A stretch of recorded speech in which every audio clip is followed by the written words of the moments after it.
Good Thursday morning, and thank you for joining us on Kare 11 News Now. I'm Jason Hackett.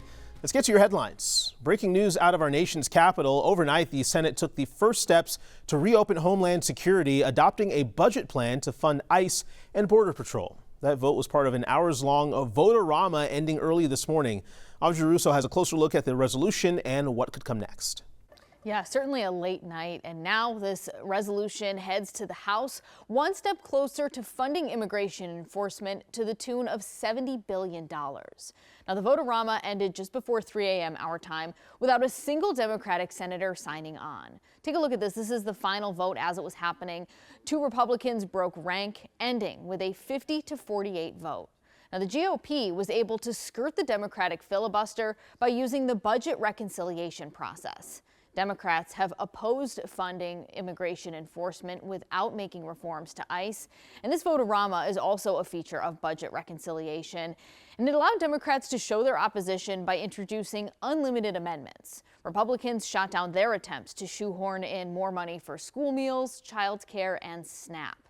Now, monitoring some of the reaction on social media, Democratic Senator Patty Murray writes on X, they're jamming through $70 billion for ICE and $0 for families. Meantime, Republican Senator Lindsey Graham posting that he's proud of the vast majority of Republicans who stuck together. So again, this budget blueprint heads to the House. Once it passes both chambers, congressional committees will write legislation that'll actually deliver that funding that the resolution outlines. Now, President Trump has set a June 1st deadline to get it done, hoping to end the partial government shutdown that began back in February. Back to you. Audrey, thank you. Developing this morning, 3 people are in custody connected to a deadly shooting just steps from M Health Fairview. This happened at an apartment complex on 66 and Barry Road around 12:30 on Wednesday. Police say they believe the victim and the suspects knew each other, so this was not random. Despite the arrests, police are still asking for the public's help for answers. This morning, a new city audit is raising concerns about Minneapolis's police response in 2 high-profile cases: the death of Allison Lusher and the shooting of Davis Maturi by his neighbor. The city auditor found misunderstandings about domestic violence laws, delays tied to staffing shortages, and poor record keeping. The report also highlights a breakdown in communication between Hennepin County Attorney Mary Moriarty and Police Chief Brian O'Hara, who have had a rocky relationship. Lusher's family says they want to see more accountability from officers who fail to follow policies. These are the conversations that we need to have. Just because there's a 10-step process doesn't mean that that's going to change the system. The policies can change. That's not going to change the officers overnight. Chief O'Hara says some changes have already been implemented and others they're still working on. Both O'Hara and Moriarty say they're willing to open a line of communication. Happening today, the Minneapolis City Council will vote on whether to override the mayor's veto after they rejected Todd Barnett's reappointment as Public Safety Commissioner. If 9 council members vote to override, the nomination will be denied, and the mayor will have 2 more shots at nominating someone else for the job. Now, several members have criticized how Barnett's office has handled big criminal cases, including the death of Mariah Samuels by her ex-boyfriend, David Wright. Turning now to the war in Iran, where after extending the ceasefire, the White House says there is no timetable on how long the truce will last. And President Trump is happy to keep up the economic pressure through the blockade on Iranian ports, while that country's leaders say the U.S. blockade is the reason there are no peace talks. All as we're seeing a leadership shakeup in the U.S. Navy. NBC's Alice Barr has the latest from Washington. Hi there. We're also tracking that leadership shakeup with the sudden ouster of the U.S. Navy Secretary at this moment when the Navy is playing such a critical role in the war and enforcing the blockade on Iranian ports that's at the center of rising tensions.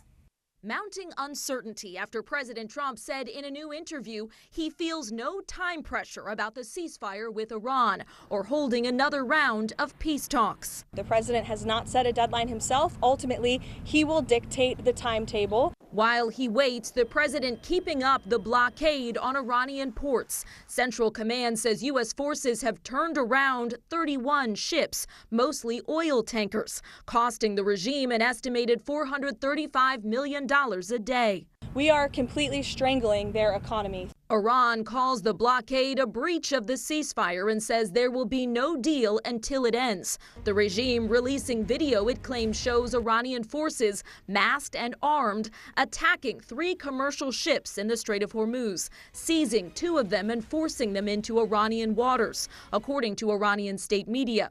Now, even as the U.S. Navy is enforcing the blockade, a shakeup in leadership, with Navy Secretary John Phelan out.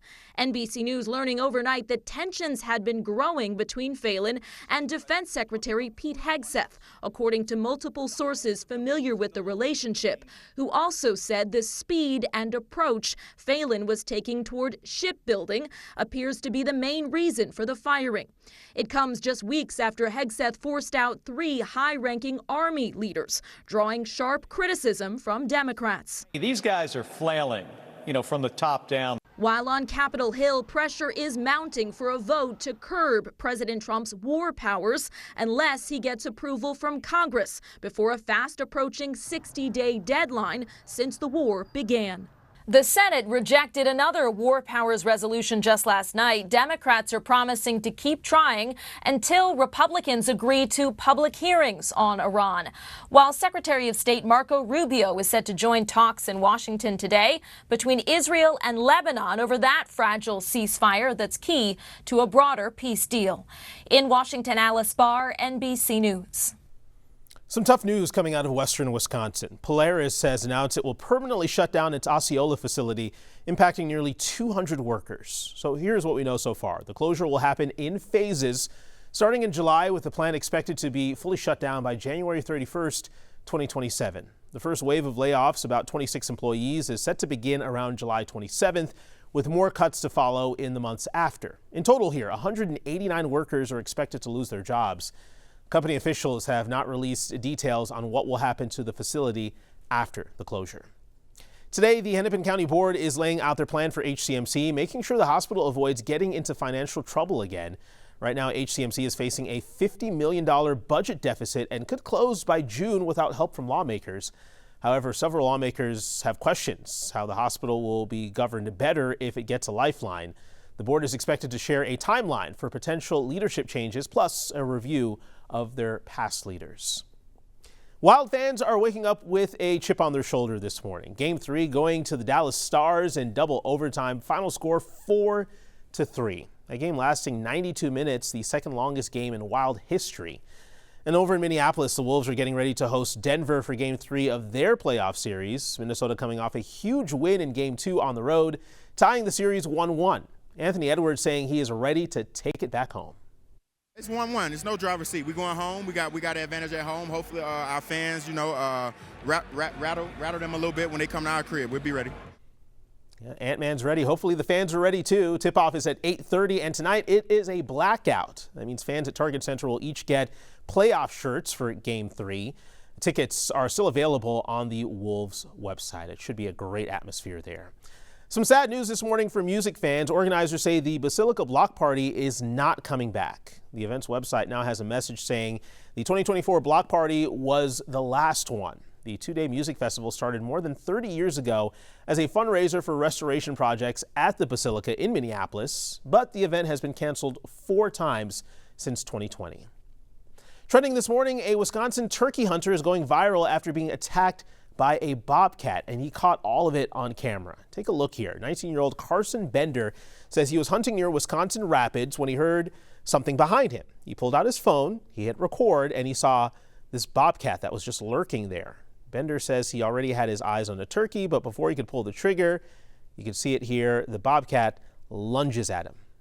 I guess I didn't realize how laser focused it was just on me, and it just so happened before I got the chance to shoot the turkey, bobcat decided to grab onto my arm. Yeah, Bender did go to the hospital. Doctors gave him some antibiotics for some scratches on his shoulder. That is scary stuff there. Stick with us. More news and weather coming up after the break.